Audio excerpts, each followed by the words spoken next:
If you're not a millionaire by 30, you failed. Go ahead. Spend 5 minutes on Instagram, TikTok, YouTube Shorts, and that's the message being blasted into your brain on repeat.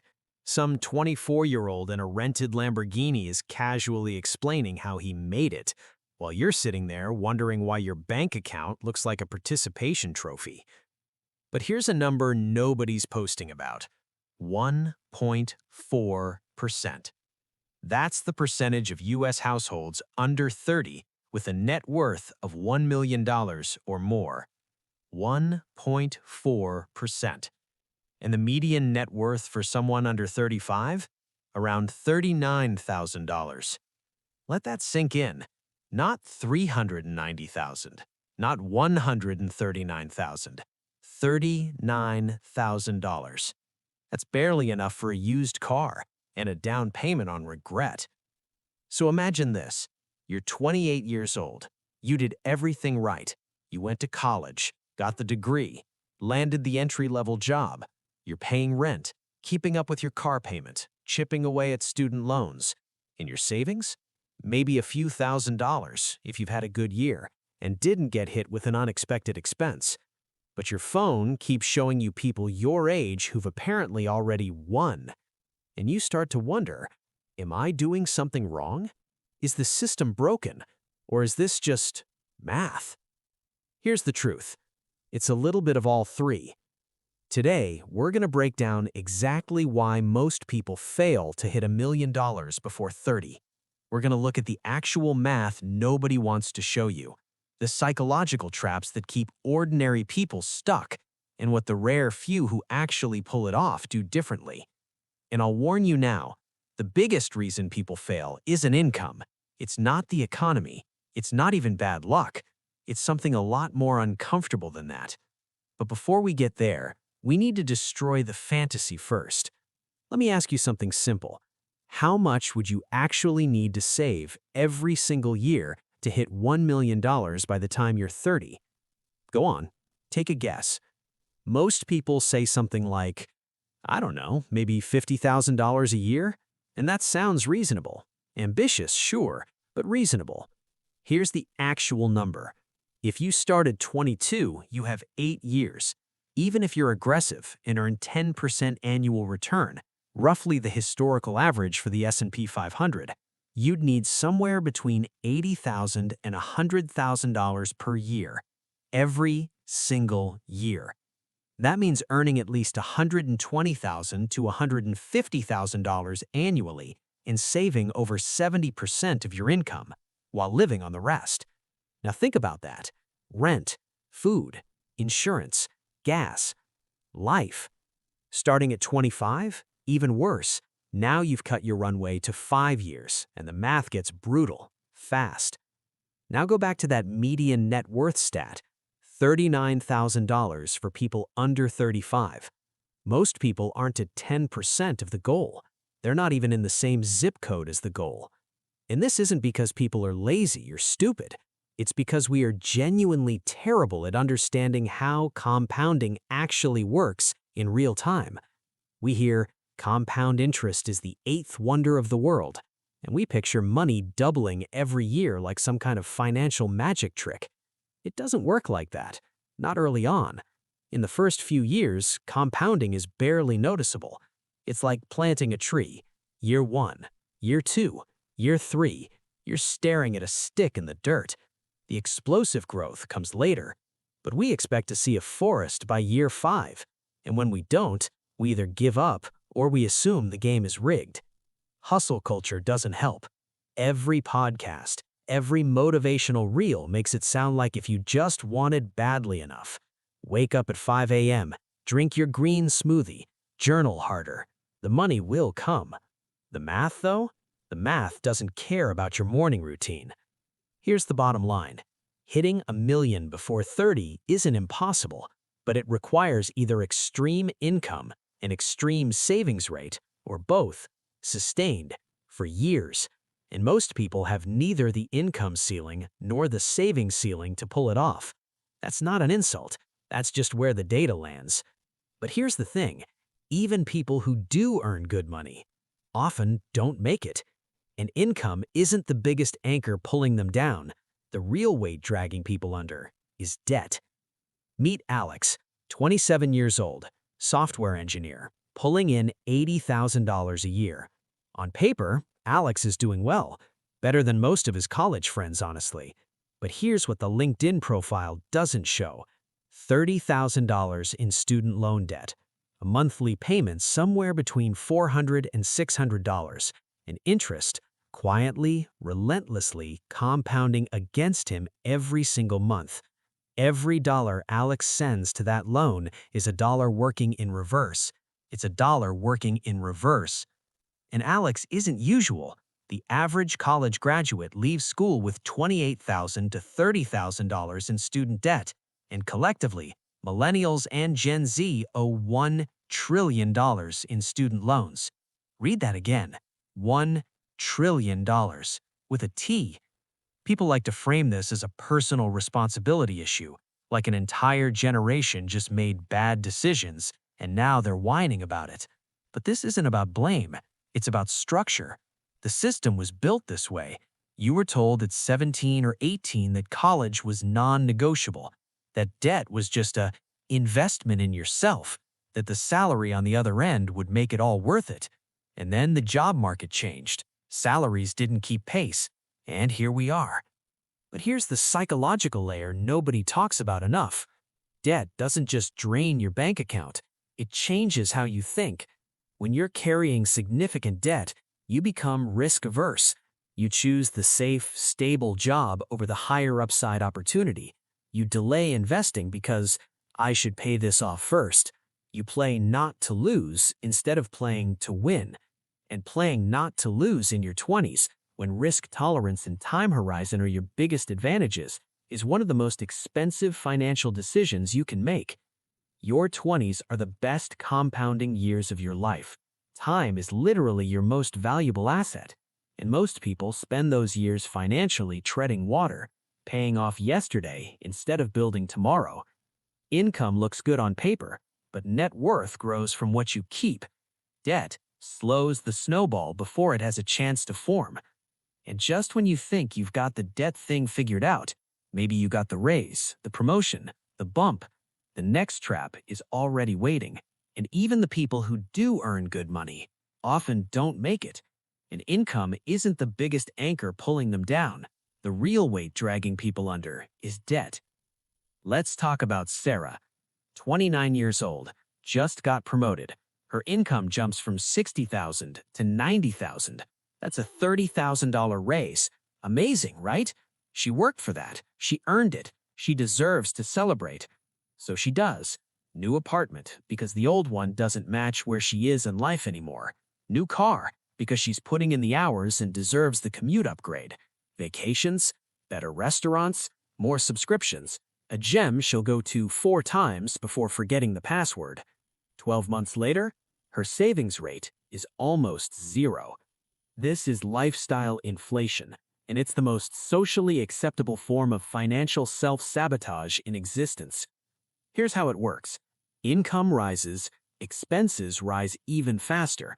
You tell yourself you've earned the upgrade, and technically you have. But your net worth, though, it barely moved. And this isn't just a discipline problem, it's structural too. Housing costs have risen faster than wages for years. Inflation has quietly eroded purchasing power. And then you layer social media on top of that, a 24/7 highlight reel of people your age living at what feels like the next level. So you start spending to keep up with a lifestyle that was staged for a camera. Here's the psychological truth underneath all of it. We don't spend for survival. We spend for identity. I make $90K now. I deserve a $90K lifestyle. That sentence feels reasonable. It feels fair. And it will absolutely wreck your long-term net worth if you let it run unchecked. The brutal irony is, the people who build real wealth often look less rich in their 20s than the people who don't. The wealth builder drives the practical car, lives in the reasonable apartment, invests the difference. The lifestyle inflator looks the part, but their net worth statement tells a very different story. So ask yourself honestly, are you building wealth or are you building an image of wealth? Most people don't fail because of low income. They fail because every time their income rises, their expenses rise to match it, and the gap that should be building wealth just vanishes. But let's say you're the exception. You've dodged the debt trap. You're controlling your lifestyle. You're stacking cash. There's still one more mistake, and almost everyone makes it. This one is about fear. Meet Mike, 26 years old, responsible guy. He's done what he's been told. He's been saving. He's got $40,000 sitting in a savings account, just in case, he says. His savings account is earning somewhere around 1 to 2% per year. Meanwhile, inflation is running at 3 to 4% or higher. So in real terms, Mike is losing money every single year, quietly, invisibly, with the polite blessing of his bank. Mike thinks he's being smart. Mike thinks he's being safe. But what Mike is actually doing is letting fear make his financial decisions for him. Research by Thomas Corley, who spent years studying the wealth habits of self-made millionaires, found that building real wealth typically takes 20 to 32 years. That timeline is powered almost entirely by compounding. And compounding requires three things: time, consistent contributions, and risk tolerance. Mike has the time. He might even have the consistency. But the fear of losing money is so overwhelming, he refuses to take the one step that actually accelerates everything. And this is deeply human. There's a well-documented psychological principle at work here: loss aversion. We feel the pain of losing money roughly twice as intensely as we feel the pleasure of gaining the same amount. So the brain, trying to protect you, says, just keep it in cash. Don't risk it. And that feels logical. But in your 20s, it's financially catastrophic. The first million is the hardest to build, not because the math is impossible, but because you have to train yourself to stay invested. Through downturns, through scary headlines, through moments where your portfolio drops 20% and your stomach drops with it. You have to make peace with volatility, because the alternative, sitting in cash while inflation quietly eats your savings, is guaranteed loss in slow motion. Debt kills momentum. Lifestyle creep kills savings. Fear kills growth. Three traps. Most people fall into at least one. Many fall into all three, but a small, rare group of people sidestep all of it, and they don't do it through luck. So how does the rare 1% actually pull it off? Let's look at a real example. His name is Grant Sabatier. At age 25, he had $2.26 in his bank account.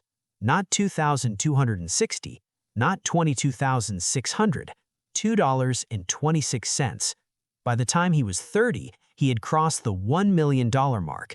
5 years, from $2.26 to 7 figures. Now, before you roll your eyes and assume this is a crypto story, or a lucky stock play, or someone with rich parents quietly subsidizing his self-made journey, let's walk through what actually happened. He didn't win anything, he engineered it. He built multiple income streams simultaneously: freelancing, consulting, side projects, all while holding down a full-time job. He tracked every single dollar. He cut his fixed expenses down to the minimum that still allowed him to function, and then he invested aggressively, consistently, early. His savings rate hit 50%, then 60%, then pushed towards 70% of his total income at peak. He worked long hours, not because some guru told him to grind, but because more hours of productive work meant more dollars invested sooner, which meant more compounding time. He delayed gratification with almost military discipline. He didn't buy the car, he didn't take the vacations, he didn't upgrade the apartment every time his income ticked up. And he took calculated risks with his time, with his career, with his investments, at a moment in his life when the cost of failure was still recoverable.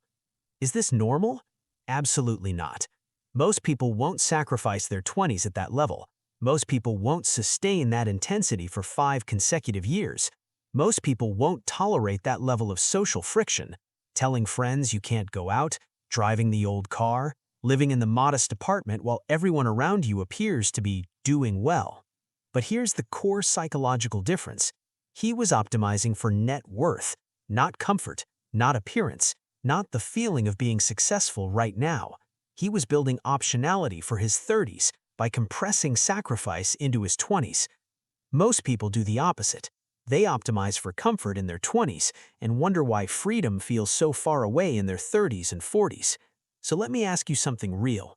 If you had to choose between comfort now or freedom later, which one are you actually choosing? Not which one sounds good to say out loud. Which one are you choosing with your money every single month? It's possible to build serious wealth young, but it's extreme.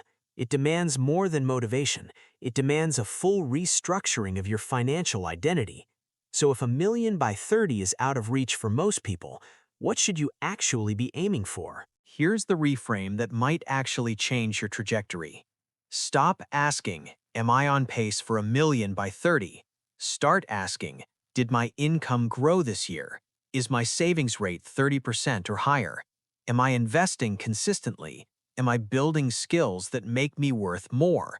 Because here's what compounding actually rewards: consistency, time, upward momentum. And this part is genuinely exciting once you see it. If you invest aggressively from age 22 to 30, even if you only build $200,000 to $300,000 in that window, the snowball effect from there is enormous. By 40, that base could realistically become 600,000, even $1 million, without you dramatically changing your behavior, because compounding gets exponential over time. The game isn't won in your 20s, it's set up in your 20s. So what does that setup actually look like? Kill high-interest debt fast, because no investment reliably beats 20% interest working against you. Increase your income aggressively through skills, not just side hustle gimmicks. A skill that makes you 30% more valuable at work will outperform most random side hustles over a decade. Keep fixed expenses low, especially housing and car payments. Those two alone often determine whether you have a savings rate or not. Invest early. Invest consistently. Even $500 a month at 22 becomes something meaningful by 35. And avoid lifestyle inflation like it owes you money. Your 20s are not about trophies. They're about trajectory. The direction you're pointed matters infinitely more than the milestone you've hit. A 27-year-old with $80,000 invested and a 40% savings rate is in a fundamentally stronger position than a 27-year-old who burned through a $50,000 windfall on lifestyle upgrades 2 years ago. But here's the truth. The truth nobody with a ring light in a rented supercar will ever say out loud. Most people don't fail to build wealth because it's impossible. The math is hard, yes. The system has friction, absolutely. But the deeper reason, the uncomfortable one, is this. Most people chase status instead of assets. They buy the thing that looks like wealth before they've built the thing that is wealth. They avoid risk because loss feels worse than gain feels good. They upgrade their lifestyle every time income grows, leaving nothing behind to compound. They underestimate what the math actually requires, and they overestimate how long their motivation will last.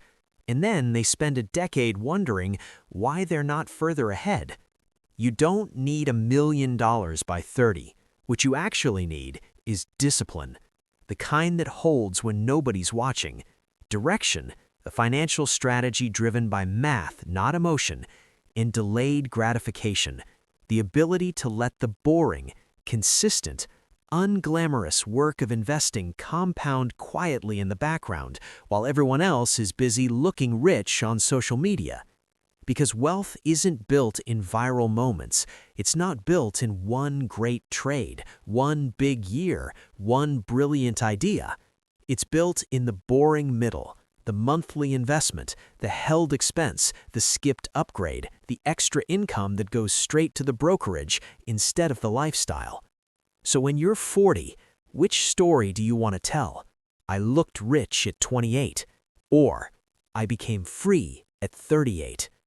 That choice isn't made someday, it's made right now in your daily financial decisions. If this hit differently than the usual money content, drop a comment. And if you want to go deeper, the next video covers something that changes how most people think about this entire journey. The first 100K is actually the hardest. Here's the real strategy. Because once you genuinely understand how to crack that first 100K, the path to $1 million stops looking like a fantasy and starts looking like a plan.